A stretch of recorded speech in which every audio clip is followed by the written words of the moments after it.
Let's just jump right in with this really powerful idea from Dr. Castell Britton. He says, a people do not lose their identity when they forget their history, but when they stop learning who they are. So what if the real path to justice isn't about forgetting the past, but about relearning who we are, right down to our very core? This quote, it really sets the stage for a totally different way of thinking about crime and healing. I mean, it's a pretty wild question, right? For so long, we've built our justice systems around punishment, around correction. But for this explainer, we're going to look at a different path, one that suggests the real solution might actually lie in something much, much deeper. And to really get why this new path is so important, we first have to take a hard look at where the old ones are failing. The truth is, we're facing a crisis in justice, where the cycle of crime and prison just feels, well, it feels impossible to break. I mean, think about it, right? We teach people job skills. We try to restructure how they think.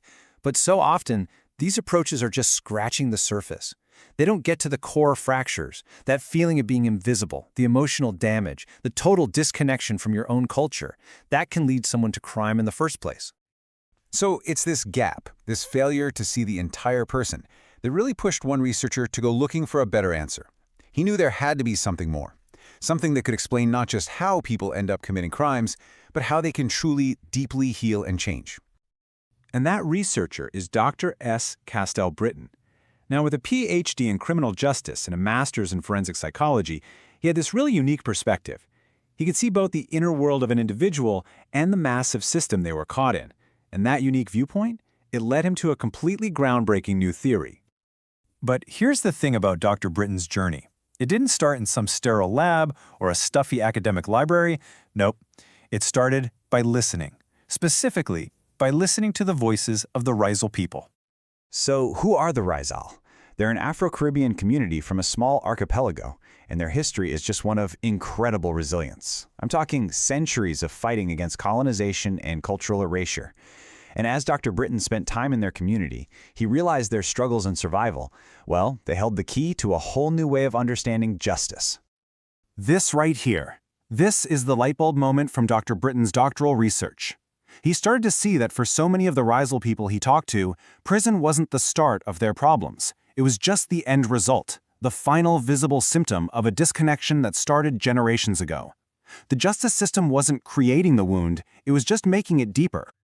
And once you see that, it changes everything. If prison is just a symptom, you have to ask yourself, what's the actual disease? So here's the big breakthrough. Crime isn't the problem itself. It's a symptom of a fractured identity. You see, when people are cut off from their own culture, from their history, from their community, it creates this kind of moral and psychological vacuum. And crime can be a desperate attempt to respond to that profound sense of loss. And this chart just lays it out so clearly. On the one hand, you have traditional rehab, which is all about correcting behavior and getting people to comply. But on the other hand, you have what Dr. Britton would come to call identity restoration theory, which focuses entirely on the internal world, on restoring meaning, culture, and a solid sense of who you are.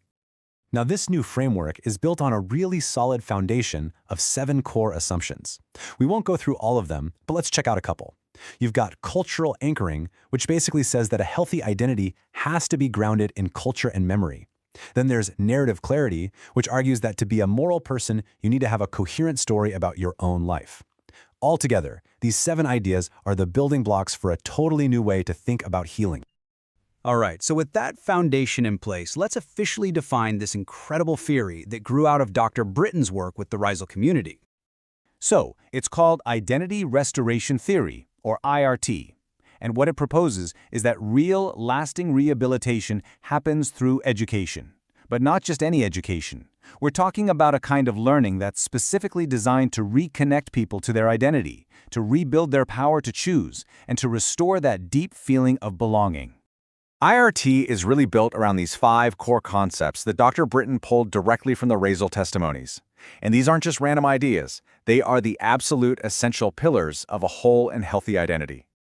And what's so cool is that these 5 pillars don't just work in a straight line. They're not a checklist. They form a restorative cycle. So reconnecting to your cultural memory makes it easier to repair your personal story. And a stronger sense of community helps you activate your own agency. Each part feeds the others, creating this powerful, ongoing loop of healing and renewal. Okay, so that all sounds great in theory, right? But what does this actually look like in practice? How does this idea become a new vision for justice and for healing? It unfolds through these 5 steps. It starts with reconnecting to cultural memory, to your heritage. Then, it's about restoring a bond with your land and your community. From there, a person can start to repair their own story, rebuild social connections, and finally, and this is huge, activate a real sense of agency, the belief that you are the author of your own future. And here's what's so powerful about this. Even though IRT was born from the specific experiences of the Rizal people, its principles are universal. This isn't just a theory for one community. It's a blueprint for understanding how any of us can heal after our sense of self has been broken by trauma, by being pushed to the margins, or by injustice. And that brings us right back to the core philosophy of this whole thing. Real justice isn't about punishment. It's about remembrance. It's about helping people and entire communities rebuild themselves from the inside out. So we'll end where we began, with a question for you to think about. What if our justice system measured its success not by compliance, but by coherence? Not by the absence of crime, but by the presence of a restored, dignified, and whole human being. That's the powerful possibility that identity restoration theory asks all of us to consider.